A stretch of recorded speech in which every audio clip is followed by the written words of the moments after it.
today. Irish begrudgery. So I'm Irish, and I don't think this is only Irish people. However, it is quite a known thing that Irish people do, that basically people want to see you do well, just not that well. They are actually thoughts that I have battled with myself, honestly, all cards on the table. And it's usually when, you really, really support someone when they're starting off, and then as they get bigger and bigger and bigger, you kind of go, are they getting too big for their boots? And we tend to be quite harsh on them and judge them, and suddenly we go from liking them to disliking them. It's very, very common. It's the reason why people don't try, they don't start a business.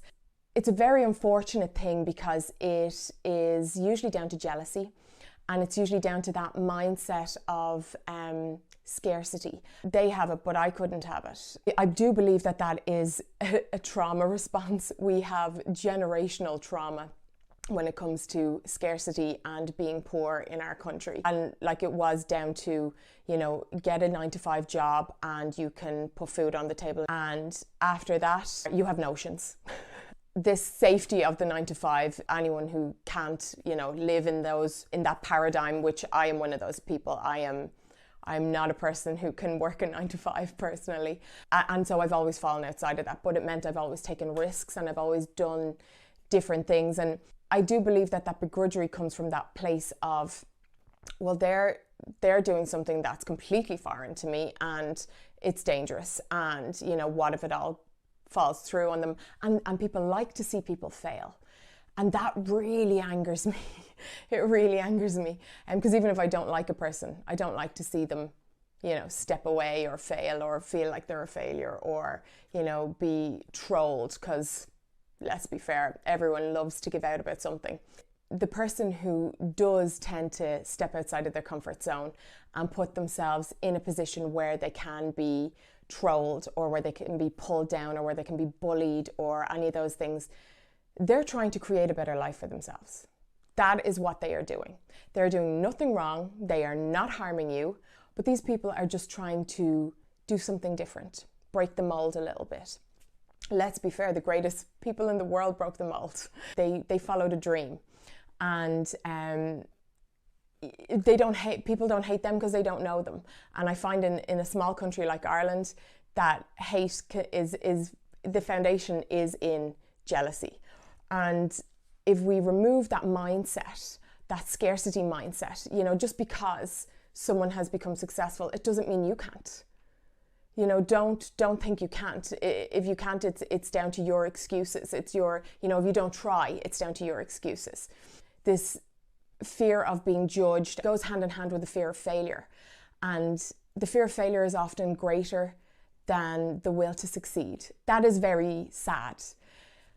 It's a known fact. It is actually a known fact. If you sold things based on the promise that you won't fail, rather than the promise that you will succeed, you will sell more things, because the fear of failure is far greater than the will to succeed or than the need to succeed. And I actually don't necessarily think it's the fear of failure. I think it's the fear of failing in public. I think it's the fear of the judgment of, well, there she was, she did great or he did great, and now look at them. They're nobodies. It's an awful pressure to put on yourself. It's like that, what if I fall, but what if you fly? Do you know? What if you fly? And the thing is, all the haters, all the begrudgers out there, they are not paying your bills. They are not the ones who you will turn to when things go wrong. They will be the cause of it, but they won't be the ones you'll turn to, and they won't support you. So screw them. Go ahead and do what you need to do to get yourself off the ground. It was actually my hairdresser who said, and it was one of the most powerful things to me, because in all my years practicing as an aesthetic nurse and having my own business and becoming really, really popular and really well known in my game, not many of my friends ever had treatments from me. And it was actually my hairdresser who said, your friends will rarely become your clients, but your clients will often become your friends. And that's the truth. I made so many friends through the 10 years of aesthetics. I got to know people. People tell you their life stories. It's, you create this bond, this beautiful rapport, and the friendships were phenomenal, and they will be with me for the rest of my life. Clients and salon owners, and yeah, they'll never end, and I have lost nothing. If people are going to talk about you, they're going to talk about you. That's it, the end. Give them something to talk about. The judgment, and I remember when I bought a new car, and I turned up to a salon in my car, and one of my clients was outside, and she says, "New car? Ah, yeah, sure, why not?" And I could see the look in her eye. And the look in her eye was, my money is paying for that car. And the truth was, in my head, I thought, if I was a man, you wouldn't think like this. And I knew what she was thinking. I could see it. It was written all over her face. And the truth is, she never came back to me. And I knew she wouldn't from the second she saw the car. I knew she wouldn't, because I knew in her head, she was thinking, well, here I am on the breadline, and I'm getting my lips filled, and this girl is rocking up in her new car. And it wasn't even an exceptional car. It was just, it didn't matter.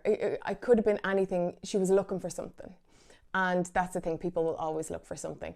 Shanice Griffin, who said recently, Irish people don't want to see you do well. And she was torn apart for her views.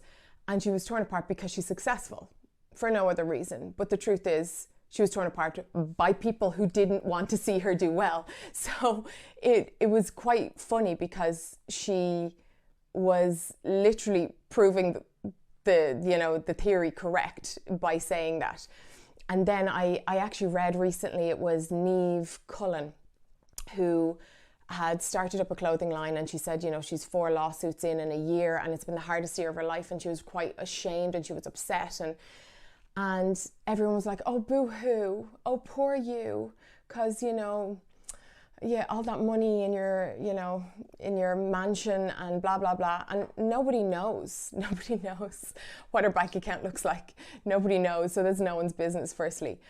But the level of disdain and hate and anger, because she spoke about a hardship, and it always came back to that scarcity mindset, that mindset of money, because she had money, because she dared to try something new, and people were on her back saying she didn't deserve, basically, to feel sad because things went wrong for her. She wasn't worthy of her pain. We have a serious issue with that mindset in this country, and I think it is global. I don't think this is predominantly an Irish thing. This is global.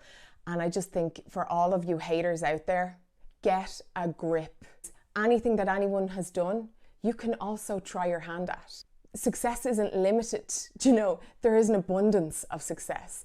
And the truth is, nobody likes that person. Like, that person who sits back and talks crap about other people or successful people, you're actually not a nice person. Just so you know, you're not a nice person. Unless you have a real solid reason, or unless that person has slighted you or wronged you in some way, shut up. That's all there is to it. If, however, you are looking to start your own business, or you are looking to, build something and create something new, just click on my free gift to you, which is a guide to setting up your own business. It is the step-by-step, very practical guide. It is the step-by-step guide that you have to go through to set up a business wherever you are. Best of luck, and remember, you got this. And everyone out there who hates on people who try to be more or do better or be different, shut up.